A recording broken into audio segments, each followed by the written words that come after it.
Qual é a utilidade marginal dos bens A, B, C, N? Você tem essa tabelinha para calcular? Quando você vai no supermercado, o que você faz? Você olha ali e diz, pô, aquela cerveja está barata, vou pegar.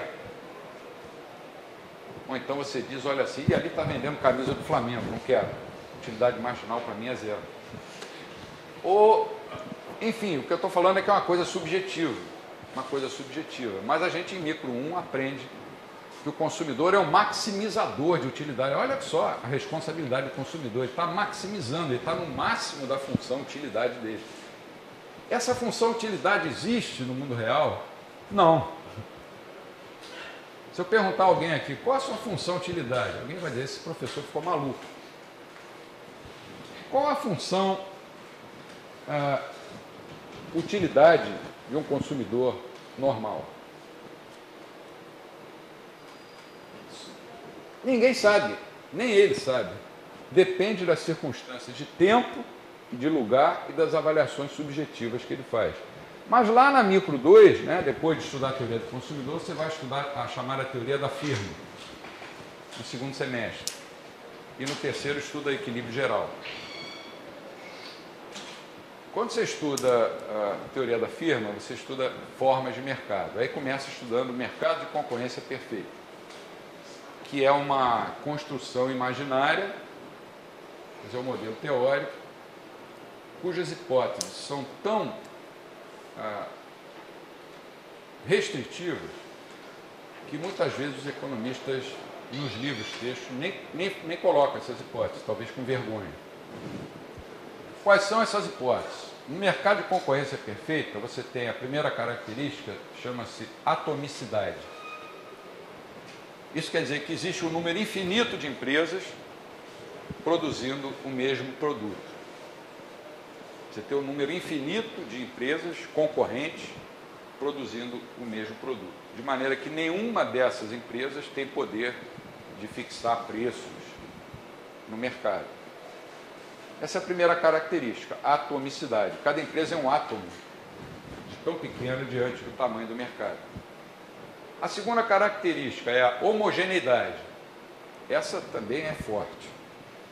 Há mercados com muitas empresas, claro, mas a segunda é a homogeneidade. Significa que cada uma dessas, sei lá, milhares, milhões de empresas produz exatamente o mesmíssimo produto do que todas as outras. Não tem diferenciação nenhuma. De cheiro, qualidade, sabor, é tudo igual. Tudo igual. Parece assim a população da China. Você olha, todo mundo igualzinho. A terceira característica do mercado de concorrência perfeita é a fluidez. Fluidez de quê? Aí entra os austríacos de Sola. Fluidez de conhecimento. O conhecimento, por parte dos participantes do mercado de concorrência perfeita, é perfeito, está igualmente distribuído e todos podem tomar suas decisões de forma a maximizar a sua utilidade. Eu não preciso nem comentar, depois que a gente já falou sobre o conhecimento. Existe ainda uma quarta característica dos mercados de concorrência perfeita que também, para um austríaco, é motivo de riso ou de choro, dependendo do humor que ele esteja no dia. Ela diz o seguinte: não existem barreiras à entrada ou à saída. Qualquer empresa que quisesse entrar em um mercado de concorrência perfeita entraria imediatamente. E qualquer empresa que quisesse sair, sairia imediatamente. Ora, isso é negar a existência do fator tempo. Basta dizer que no Brasil, para abrir uma empresa, você leva, em média, 150 dias. Dependendo do setor, da atividade, do tamanho da empresa. E para fechar, você leva, em média, de 9 a 10 anos. De 9 a 10 anos. Com essas quatro hipóteses, então você formula um modelo perfeito, que seria o ideal. Tudo bem, vamos estudar isso. Seria legal a gente saber como funcionaria o mundo nessas condições. Agora, na hora de transplantar isso para o chão, para o mundo real, o que vai acontecer? No mundo real não tem nada disso. O conhecimento está desperto. Não existem milhões e milhões de empresas, e mesmo que em um mercado haja uma quantidade muito grande de empresas, elas não vão produzir exatamente o mesmo produto. Um tem uma embalagem diferente, o outro tem qualquer coisa de diferente. A informação não circula livremente, o conhecimento é incompleto, o conhecimento está disperso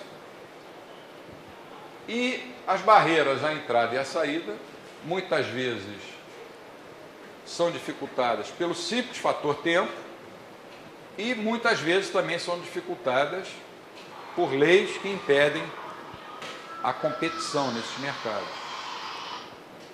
Um austríaco sempre prefere usar a palavra competição ao invés de concorrência. Porque concorrência dá a ideia de concorrência perfeita. E competição tem uma conotação diferente. Você pode ter um mercado com duas empresas, um duopólio, e existir competição entre elas. E pode ter um mercado com 100 empresas e não existir competição. Então a gente fica lá no segundo semestre de Micro 2 aprendendo concorrência perfeita, chega à ideia de que no longo prazo o lucro tende a zero, só vai haver lucros normais, e tira várias conclusões, todas baseadas em conceitos de equilíbrio. Equilíbrio de concorrência perfeita. O que esse modelo tem de útil? Bom, eu diria que o que ele tem de útil é mostrar que quanto maior a concorrência, ou falando como austríaco, a competição, melhor para o consumidor. Pronto, acabou. A utilidade dele se restringe a isso. Depois você estuda oligopólios. Oligopólios são estruturas de mercado um pouco diferentes.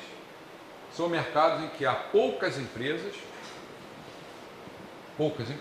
esse poucas aí é relativo. Se forem duas, será um duopólio, mas poucas empresas produzindo, teoricamente, o mesmo produto. No mundo real, produtos semelhantes. Por exemplo, a indústria de montadoras, que produzem automóveis. Mas tem diferenciação de produto. Você compra um carro da Fiat, é diferente de um carro da Ford, da Volkswagen, da GM, etc. Algumas pessoas criticam os economistas neoclássicos liberais, dizendo que eles só pensam no mundo de concorrência perfeita, quando o mundo de hoje, cada vez mais, é formado por grandes oligopólios. O que é verdade. Mas aí entra um austríaco e diz, vocês dois estão errados.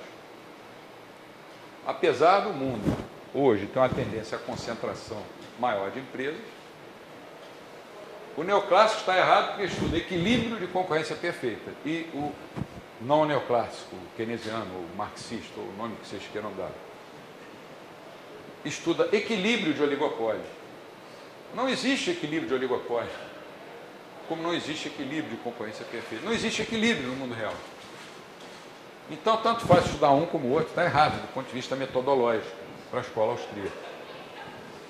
Depois você estuda a competição monopolista ou monopolística, que é um mercado tipo assim, Rua da Alfândega, Saara, ali no centro do Rio, você tem uma quantidade enorme de produtos parecidos, mas com uma certa diferença entre eles.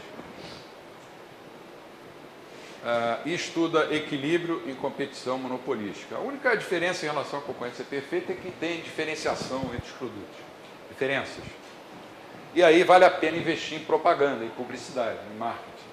Se você no mercado de concorrência perfeita estiver fazendo propaganda do seu produto, você não está usando a inteligência, você está fazendo propaganda ao mesmo tempo dos produtos de todos os seus competidores, o que não vai ser bom para você. Já em concorrência monopolista, não, você tenta dizer que o sabonete que você pratica é o melhor sabonete do mundo, porque a Dercy Gonçalves passou 100 anos usando aquele sabonete e viveu 100 anos. Enfim, eles são muito criativos nessa área de marketing. E depois você vai estudar monopólio. Monopólio não está dizendo uma empresa produzindo um único produto. Mas estudar equilíbrio de monopólio, que também não existe no mundo real. O que os austríacos têm a dizer sobre monopólios? Em geral, monopólios são ruins comparados com regimes onde há competição. Porque se você só tem uma empresa produzindo, em geral, o consumidor vai sair perdendo, porque vai pagar um preço maior por um bem cuja qualidade geralmente poderia ser melhor. Mas há casos, e o Hayek escreveu sobre isso, há casos em que o monopólio não precisa ser visto como uma coisa ruim. Por exemplo, se você tem competição em um mercado e, por ser mais eficiente do que os seus competidores, um determinado produtor chega à condição de monopolista, vamos bater palmas para ele. Ótimo, parabéns. Não tem nada de errado com o monopólio, porque se ele foi mais eficiente, ele conseguiu atender melhor aos consumidores. Os outros fecharam. Mas esse monopolista, ele sempre vai ter que ficar sujeito a que potencialmente novos competidores possam surgir. Se ele tiver a certeza de que ele vai ser o monopolista dali para frente, ele vai descansar e não vai ter mais essa preocupação, essa obrigação de atender o consumidor. E se a gente observar na prática, muitos dos monopólios que existem no mundo são monopólios legais. São monopólios que são instituídos por leis. Geralmente, empresas estatais detêm o monopólio que foi obtido por uma lei. Podem ser empresas privadas também. O problema é que quando o monopólio é imposto pelo Estado, e sábado eu estava lendo um artigo do Hans Hermann Hoppe, em que ele define o Estado como uma quadrilha organizada. Se nós pensarmos bem e trouxermos para o mundo real, nós vamos ver que nós não precisamos assim ser tão radicais, mas pelo menos nós vamos perceber que isso tem alguma coisa de verdade. Por quê? Pela própria estrutura do Estado. Uma empresa, um empresário, a última coisa que ele quer ver na vida dele, um competidor, um concorrente. Isso faz parte da nossa natureza. Em tudo que a gente fizer. Até quando você vai, num banco, você chega no banco e diz assim, tem um cara lá na fila, que chato, seria bom se não tivesse ninguém, entrasse direto no guichê. Você vê aquele cara como um competidor. Quando você vai fazer uma prova, em 1000 situações da vida, a última coisa que você quer ter é um competidor. Eu conheço um economista muito famoso no Brasil, que foi dono de uma faculdade também muito famosa, formado em Chicago, então um defensor ardoroso na época do livre mercado, que em uma ocasião ele demitiu um dos diretores, por uma questão boba, e esse diretor que saiu, que é um sujeito brilhante, resolveu criar cursos para competir com os cursos dessa instituição. E esse economista famoso, eu vi na minha presença, estava eu e mais 2 pessoas, ele deu um soco na mesa e falou, competição só no mercado dos outros. Nós temos que telefonar para o ministro tal e impedir que ele abra o curso lá no tal lugar. E era um defensor do livre mercado. Se você está começando a namorar uma menina e alguém passa e olha para ela, você já também não gosta. Foi um competidor potencial. Ou vice-versa. Isso faz parte da natureza humana. Então, o monopólio é uma coisa ruim? Mas por que ninguém reclama do monopólio de emissão da moeda do Estado? Porque é do Estado? O Estado é um Deus? Ele pode ter o monopólio da emissão de moeda? Quem garante que ele vai cuidar disso melhor do que se fosse uma empresa ou empresas privadas emitindo moeda? O que acontece? Aí lembrando da frase do Hans Hermann Hoppe, uma quadrilha organizada. Um empresário que não gosta de competição, ele vai reunir todas as forças dele, criativas, né? Ele geralmente é um empreendedor, vai desviar a atenção dele do negócio dele, que é atender bem ao consumidor, para tentar fazer um lobby para conquistar um setor do Estado e se manter os seus privilégios, se manter como monopolista.